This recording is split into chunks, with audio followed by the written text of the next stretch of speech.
जय हिंद दोस्तों from Assam home guard কি খবৰ আপোনালোকৰ খবৰ নিশ্চয় ভাল আৰু মোৰ ভাল বেয়া মাজতে চলি আছে আজি গুৱাহাটীত অল অসম গৃহৰক্ষী জোৱানৰ এখন মিটিং হৈছিল আৰু মিটিঙত বহুতো কিছুমান গুৰুত্বপূৰ্ণ সিদ্ধান্ত লোৱা হৈছিল আমাৰ যি গৃহৰক্ষী জোৱানৰ অনলাইন যিটো প্ৰক্ৰিয়া সেই অনলাইন প্ৰক্ৰিয়াটোত বহুত কিছুমান বিসংগতি দেখা দিয়ে বহুত কিছুমান ভেজাল হৈ যায় আমাৰ অনলাইন প্ৰক্ৰিয়াটোত আৰু অসম পুলিচত 60 বছৰলৈকে চাকৰি কৰিব পাৰে কিন্তু আমাৰ গৃহৰক্ষী জোৱানত অনলি 55 বছৰলৈকে চাকৰি কৰিব পাৰে আৰু আমাৰ গৃহৰক্ষী জোৱানৰ চাকৰি নিয়মীয়াকৰণক লৈ কিছুমান সিদ্ধান্ত লোৱা হৈছে আৰু এই সকলোবোৰ মিলাই যাতে আমাৰ গৃহৰক্ষী জোৱানৰ চাকৰিটো 60 বছৰলৈ কৰিব লাগে আৰু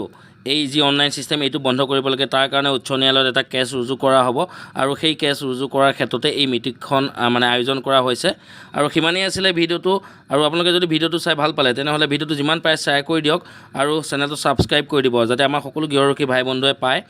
অকমান যাতে মনত কিবা এটা উৎসাহ আহে তো আজিলৈ জয় হিন্দ জয় ভাৰত।